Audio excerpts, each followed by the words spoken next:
Hey everyone, my name is Balraj Gill, and today's topic is self-soothing mechanisms for children and teens. Okay, so the reason I want to talk about self-soothing is because my son, who is a teenager, he's 14 years old and in high school.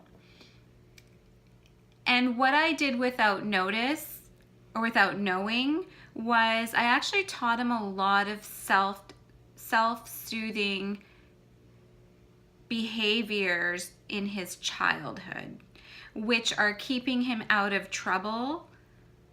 For example, vaping or drugs or anything like that, because he knows how to react and self-soothe. Okay, now I'm going to further explain this.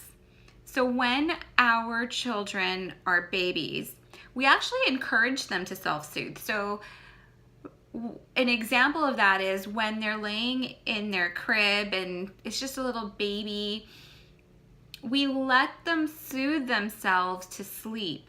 So, you know the cooing that they do, they grab their toes, they try and put their toes in their mouth, they're exploring, and they're looking at you with loving eyes. That's soothing. That soothing behavior encourages a really long, restful sleep for these babies. But as they grow, we begin to mold to society's fear-based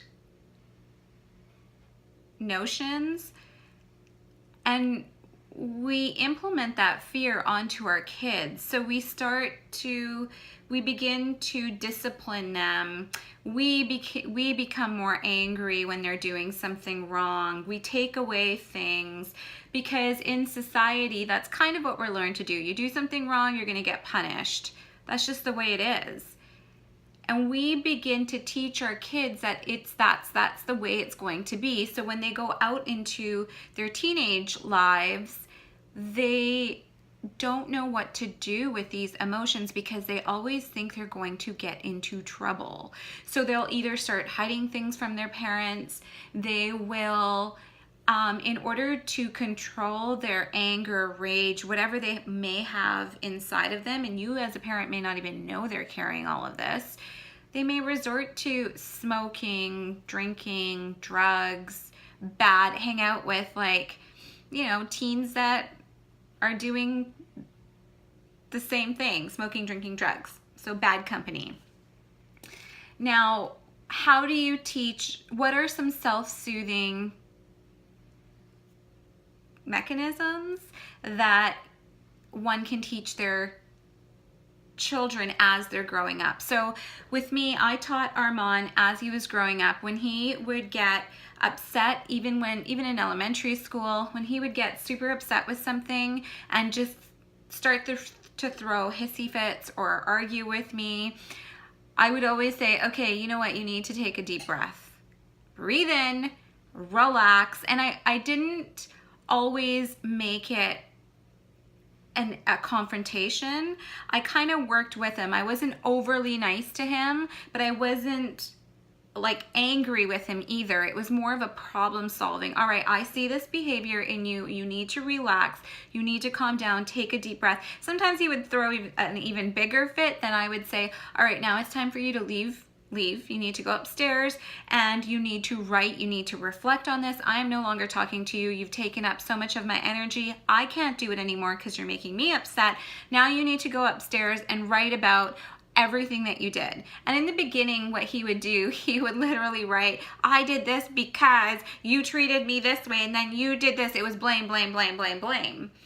But now, because he's been doing it for so long, when he actually writes out, because I'll still make him do that. I will still make him, I can't talk to you. You need to write this out, buddy. He hates doing it. But now it's like, okay, Mom, I apologize. I was really angry. I was just in a bad mood. I was hungry. I came home and I just took it out on you. And he's starting to see how simple emotions are. There's little triggers. And it's really important to teach our kids how to feel when they're being triggered, to recognize it.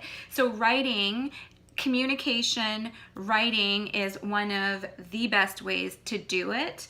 The other thing is when your child is in throwing a full-blown hissy fit and they need to understand their own emotions, but they don't want to talk to you, they're not ready to tell you, that's fine. You just have to let it go. Don't force anything.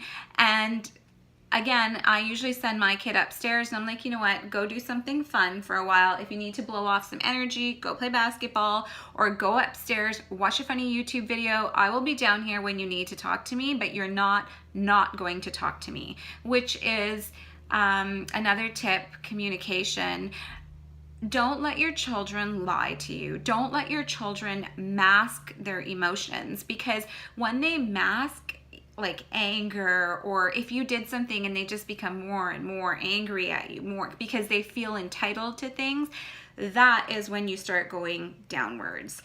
So you really just want your child to be super honest with you and talk to you about their anger, the underlying cause, what it was, and just get things out.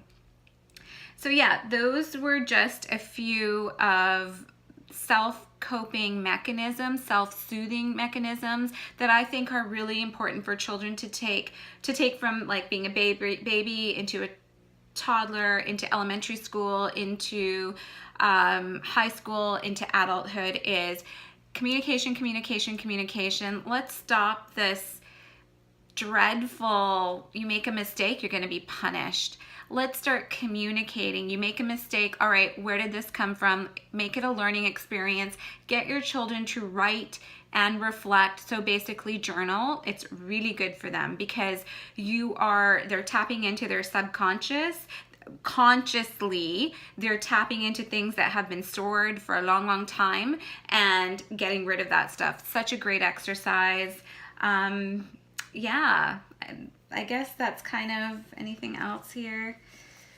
Oh, the other thing is I always ask my child to understand the other person's perspective. So if there's something that a lot of the times he needs to cope with things in school, things happen at school, and I ask him to be aware of it, you know, just apologize if you need to and walk away, or if you're angry, that's fine, just walk away, but then try and understand the perspective of the other person, why that kid do that. And we always talk about it in the car too. If he's been through something, I'll always say, yeah, you know what, it totally sucks, but what do you think that other kid's going through? I wonder what their life is like, blah, blah, blah. So just encourage communication and super honest, and come with compassion come